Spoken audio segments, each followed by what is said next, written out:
Welcome everybody to episode 32 of the Popanimecomics Lounge. My guest today is voice actress Debi Mae West, the voice of Tsunade from Naruto.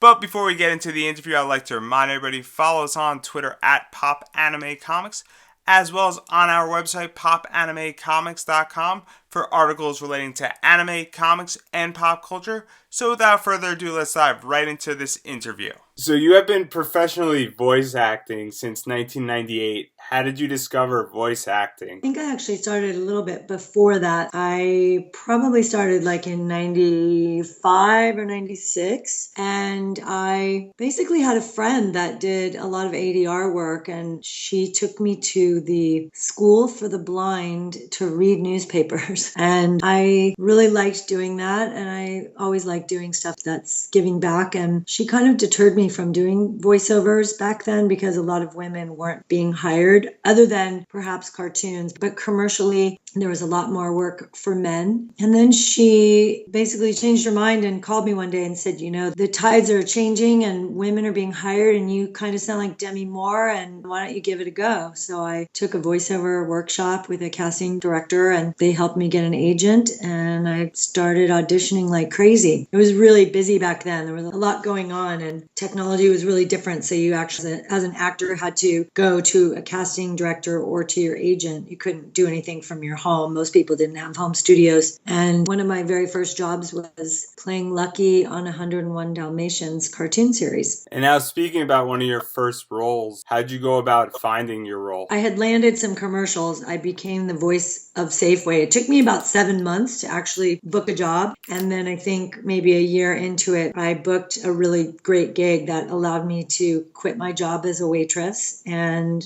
focus only on doing voiceovers. And I was always taking more classes to kind of keep myself on point and meeting with different casting directors so that I could meet everyone in the business. And so I happened to be in a workshop, and on the final night, Kalmanson is where I was in this particular workshop, and Terry Ward, who was directing 101 Dalmatians at the time, came as a guest speaker and taught the final class, and we got to read for him. So it was kind of like an audition. And the next day I told my agent about it. And a couple weeks later, she called me and said that one of her clients was having a baby and was going to take time off. And she thought that perhaps I could match her voice. And this was a pretty big voice actress. And I was frightened by the idea of it, but she urged me to try, and I actually booked doing the voice of the girl who did the voice of Lucky. And funny enough, she used to come and hear my band. I'm a singer, and this actress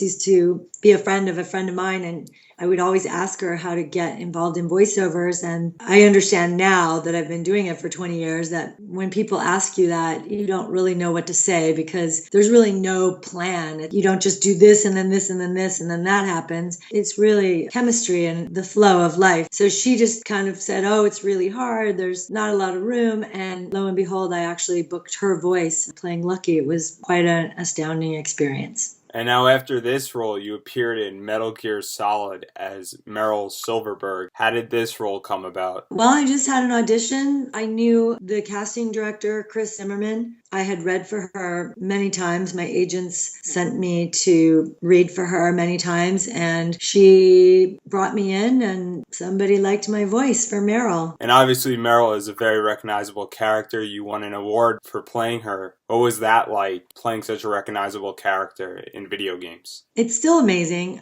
People still get in touch with me, and I have a lot of fans. I think Meryl is definitely one of my favorite roles, along with Tsunade from Naruto, because they both feel kind of similar to me. I'm a strong woman, but I also have a lot of heart. And it's funny because I don't play video games. I've never been one to attend Comic-Con or any of those and sign autographs and such, but I do have people find me through the internet, and I have met people who are fans, and it's quite fun. I mean, voiceovers is so different from on-camera acting because people don't recognize you walking down the street or sitting in a restaurant or anything like that. But when you get to talking to people, and they happen to be gamers or interested in the voiceover world and they find out who you are, it's a lovely experience. It's nice that people are inspired by my characters. It feels really good. And early on in your voice acting career, you also worked in the games Tai, The Talisman Tiger, Warcraft, the third one, The Frozen Throne, and Tales of Symphonia. How did you find auditions for these games? The auditions are basically given to you by your agent. So I have agents in Los Angeles and New York. I also have a manager who works in New York and Los Angeles. So basically, as a voice actor, you're just kind of waiting for the phone to ring or for an email to pop in with an opportunity. And Ty the Tasmanian Tiger was a cool role because I actually can do an Australian accent, which I had to do to play the character of Shazza. But I had a friend that was visiting from New York who's also an actress, and I had suggested her for the role to my agents because I just thought she probably could do a really good job. And then lo and behold,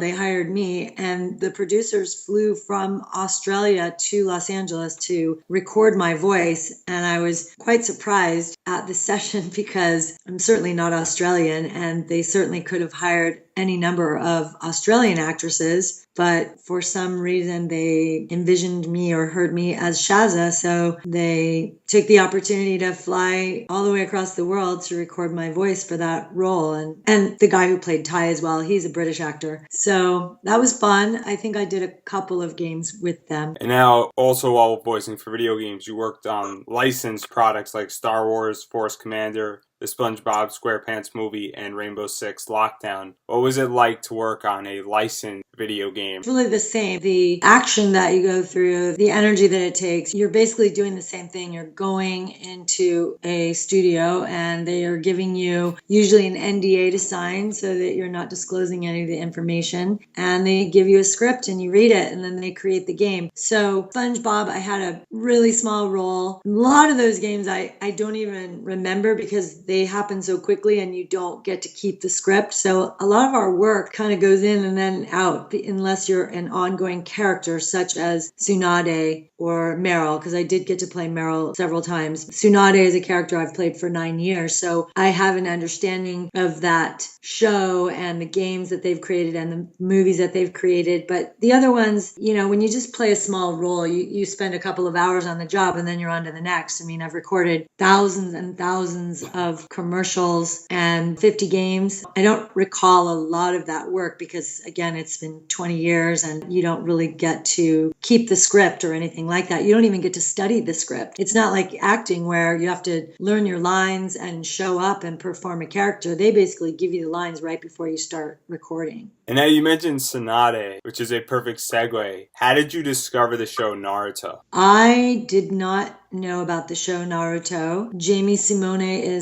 owns a studio. He was a big casting director back in the day, and then he opened his own recording studios and called me in to read for the role. And she's very much like Meryl. She's a tough woman, but with a lot of heart. Tsunade is really amazing woman, and she's a pivotal role in that show. So again, you just show up and read the lines and they either like your character and they like what you've created or they send you home. So Tsunade, I had no idea that it was one of the biggest anime shows in Japan, and so it has turned into 9+ years of working on her. I'm not really recording her at the moment, but I think she's still around. I'm sure they'll call me at some point, but I've done a lot of shows of Naruto and the movies and the games as well. And as a voice actress, and in particular with Tsunade, how do you get into her character? As you stated, she's emotional, as well as she's a very strong woman. How did you get into her character?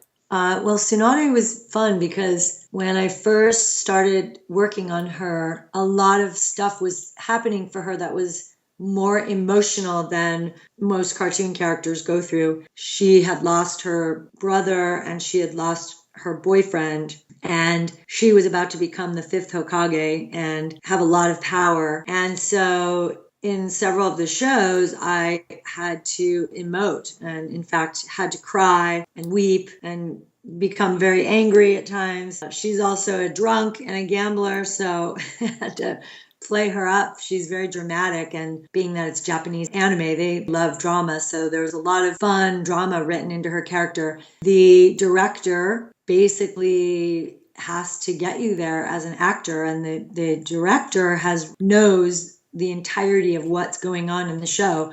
Again, I don't get to read the script. So I walk into the voiceover booth and she says, okay, so this is what's happening. She sets the scene. She tells me what's going on in the world of Naruto, what's going to happen today on the show, and what's going to happen to my character.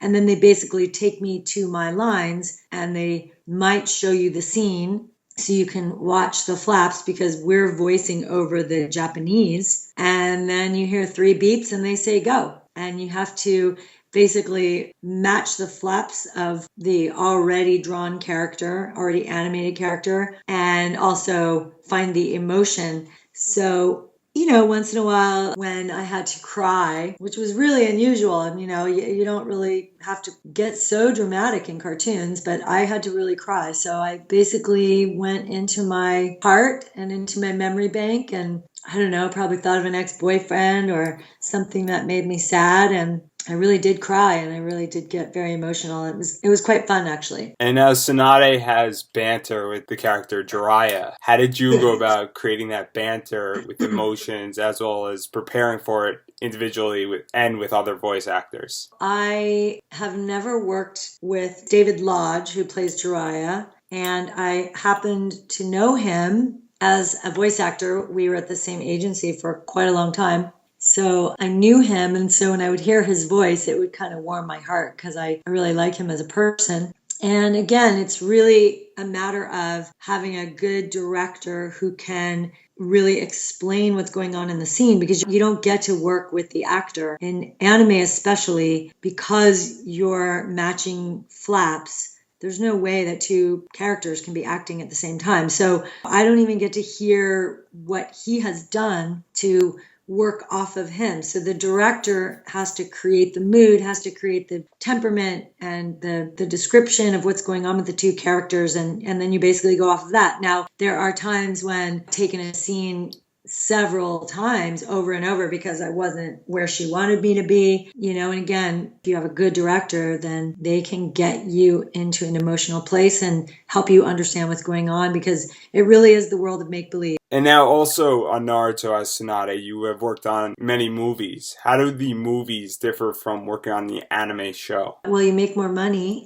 The plot line is a little bit different, but Tsunade, she's been the same character in the show and the movies and the games. Now, there was a spin-off show called Rock Lee, but Tsunade is in that show, and she's almost like a completely different person. The animation is completely different. The situation is completely different, and it's way more wacky, comical. There's really no seriousness. It's kind of outrageous. I don't really care for that show, actually, and glad it's over. But the character Tsunade is the strength. She's the helm. She's the healer. She's the teacher. She's the wise woman. But she also has a lot of fun. She likes to drink and gamble. So there's that sneaky side of her. And that is the same throughout the games, throughout the movies, and throughout the show Naruto. And now, how do you balance your time as a voice actress while working on animes, the movies, and the video games? Well, primarily I don't do those things. I primarily do commercials and promos and movie trailers. So when I first started out, I was doing a lot more animation, and I made a choice to move to New York and try my voiceover career there. And that's where I fell into the land of promos. I became the voice of HGTV many years ago. And so I built a home studio and started voicing Travel Channel, Investigation Discovery, Stars Networks, HGTV, and I became, very, very lucky to land a lot of work that I do from home. Now, so this year I'm actually working on World of Warcraft. They brought my character back after 10 years, so I'm currently recording that game. And as I said, Naruto is down at the moment, or at least Tsunade's not recording. So my work primarily happens in my home, and I basically manage my time just between living my life and trying to good things in the world, and then being home to work. I'm going to do a job as soon as we stop talking, actually, from my home studio. And how do you feel that being on Naruto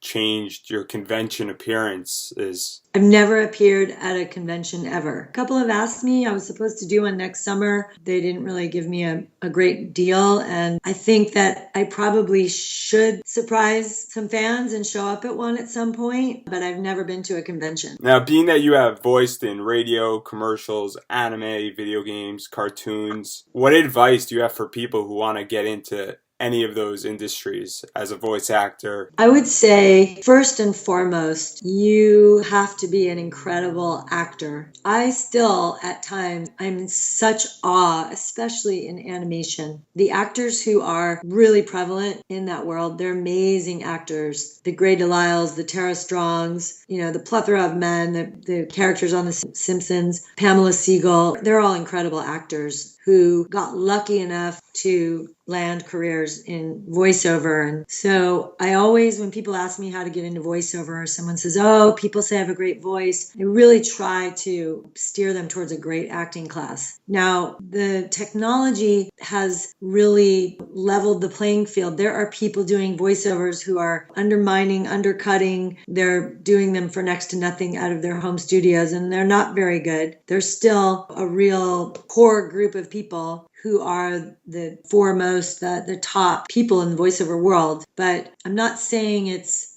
impossible to get into this world, but it's very, very difficult to have a strong career, to have a long-lasting career. I still every day wake up and count my lucky stars. I've been incredibly blessed. I've been incredibly lucky. But, I'm an actor and I'm a singer, and I grew up in Los Angeles, so I was around the world of Hollywood and acting my entire life and performing. So I think you have to be a really good performer first and foremost, and I think you have to really burn with the desire to pursue it. So I'm not saying that it's impossible. I actually, because I've been doing it for so long, I already have a lot of producers that know me, and they come back for me and call me and want me to work for them again. But I think as a younger actor, I don't know. I think you have to pursue it all. I think you have to pursue on camera and voice acting simultaneously in this day and age. It's not an easy road by any stretch of the imagination. And again, I'm in such awe of the amazing actors that I get to stand next to who also are doing voice work. And then final question, do you have anything you'd like to promote? Facebook, Twitter, website, animes, commercials, radio, or anything coming out that you are going to be in? Like I said, World of Warcraft, I play Maiev. She'll be back. I'm not sure when that will be. They're just recording it, so I'm sure it's a ways away. I'm currently on Smithsonian Network, and I'm doing Investigation Discovery, and, of course, Naruto is still out there, and, playing Metal Gear. Do you have a website? I do. It's DebiMaeWest.com, www.DebiMaewest.com. And you can check out a lot of my past work there. And actually, one of the funniest jobs I ever did was on Drawn Together, the cartoon. I got to play the voice of Joan Rivers as the talking vagina of the Disney princess. And it's quite funny. And that's on my website if you want to have a good laugh. Thank you, everybody, for listening to this week's podcast. And as always, subscribe to this podcast wherever you listen to your podcast so it finds you and you don't find it. Until next week, everybody, have a wonderful week.